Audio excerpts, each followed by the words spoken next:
আমার বন্ধুগণ মনোযোগ বাড়ায় দেন। কারো কলিজায় যদি আল্লাহর ভয় পয়দা হয়ে যায়, আল্লাহ রব্বুল আলামিন তার সম্মান দুনিয়াতে এবং আখিরাতে বাড়ায় দেন। বলুন সুবহানাল্লাহ। কিন্তু আজকে আমরা সম্মানের জন্য হন্যে হয়ে ঘুরি। সম্মান কোন মানুষ নয়, কোন প্রতিষ্ঠান, কোন দল নয়, বরং একজন মানুষকে যিনি সম্মান দান করেন। আওয়াজ করে বলুন তিনি কে? আল্লাহ রাব্বুল আলামিন কোরআনের মধ্যে বলেন, وَتُعِزُّ مَن تَشَاءُ وَتُذِلُّ مَن تَشَاءُ بِيَدِكَ الْخَيْرُ।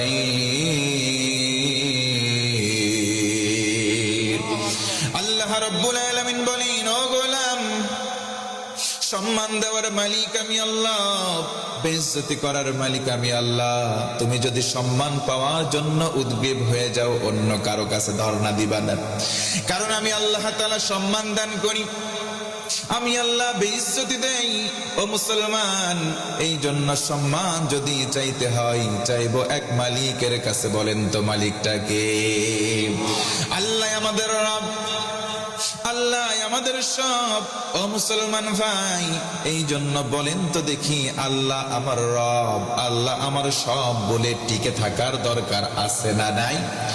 আল্লাহ রাব্বুল আলামিন বলেন, বান্দারি, তুমি যদি আমি আল্লাহকে রব বলো আর যদি ইস্তেকামত থাকো, যদি টিকে থাকতে পারো, আমি আল্লাহ নগদে 2টা পুরস্কার তোমাকে দান করব। সুবহানাল্লাহ বলেন।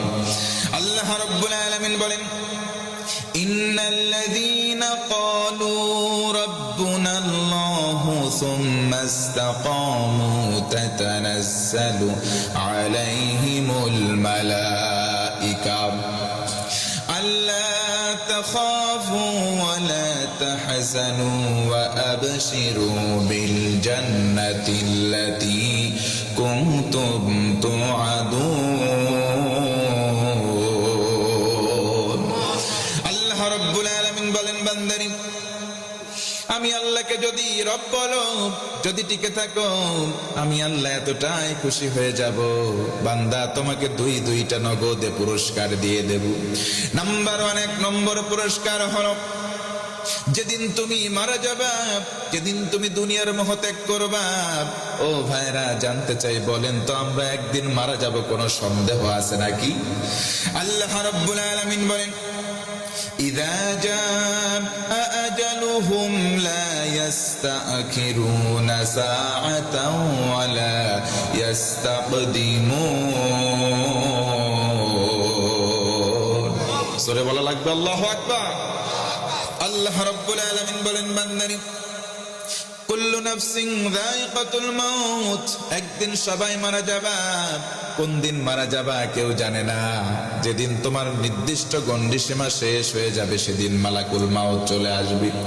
1 সেকেন্ড তোমাকে অবকাশ দেওয়া হবে না। জায়গায় তুমি ওয়াফাত বরণ করবা, 1 কদম সামনেও যেতে পারবে না, 1 কদম পেছনের দিকেও যেতে পারবে না। জায়গায় যিনি মরণ দান করবেন, জোরে বলেন তো তিনি কে? আল্লাহ রাব্বুল আলামিন বলেন, বান্দারি, ওয়া'লামু আন্নাল্লাহা মা'আল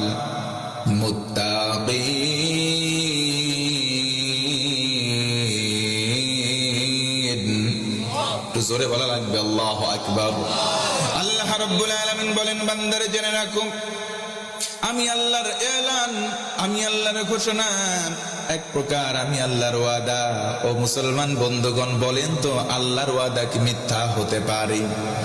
আল্লাহ বলেন, আমি আল্লাহ বললাম, ও বান্দা, তোমার কলিজায় যদি আমি আল্লাহর ভয় পয়দা হয়, তার মানে তুমি যদি মুত্তাকি হও, আমি আল্লাহ তোমার সাথী হয়ে যাব, সঙ্গী হয়ে যাব। সুবহানাল্লাহ। ওয়াদাল্লাহি হাক্কান, আল্লাহর ওয়াদা সত্য ওয়াদা। ইন্নাল্লাহা লা ইউখলিফুল মিআদ।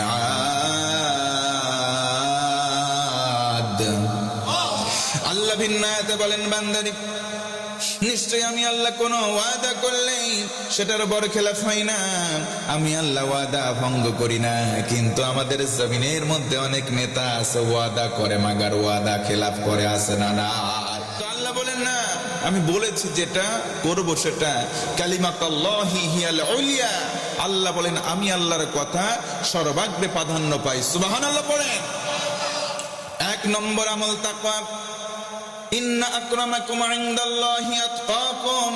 বান্দারে, যদি কলিজার ভেতরে তোমার আল্লাহর ভয় পয়দা হয়, আল্লাহ বলেন দুনিয়ার বুকে আমি আল্লাহ তোমার সম্মান বাড়ায় দেই। সুবহানাল্লাহ। 2 নম্বর হলো তওবা করা লাগবে। ও মুসলমান, জানতে চাই বলেন আমার আপনার জীবনে কম বেশি ছোটখাটো গুনাহ আছে না নাই? বুকে হাত দিয়ে কেউ বলতে পারবেন না আমার জীবনে গুনাহ নাই। তার মানে গুনাহ করা আমাদের স্বভাব। গুনাহ করলে তওবা করব একজনের কাছে, তিনি কে? তওবা করলে তার সম্মান আল্লাহ বাড়ায় দেন। তার মজুরি কেমন হয়? আমার আল্লাহ বলেন বান্দা, মান তাবা ওয়া আমানা ওয়া আমিলা আমালান সালিহান فَأُولَئِكَ يُبَدِّلُ اللَّهُ سَيِّئَاتِهِمْ حَسَنَاتٍ। আল্লাহ বলেন গোলাম, যারা তওবার মতো তওবা করবে, ইমানটাকে মজবুত করবে, নবায়ন করবে এবং নেক আমল জারি রাখবে, আমি আল্লাহ তাআলা ঘোষণা দিলাম তার পেছনে যত গুনাহ আছে সব গুনাহগুলো নেকির মাধ্যমে কনভার্ট করে দেব, বদল করে দেব। সুবহানাল্লাহ। তার মানে যার জীবনে যত গুনাহ, তওবার মতো তওবা করলে তার জীবনের গুনাহগুলোর পরিমাণ ঠিক থাকবে, সেগুলো আর গুনাহই থাকবে না, সেগুলো রূপান্তর হয়ে সওয়াব বানিয়ে দেওয়া হবে। সুবহানাল্লাহ।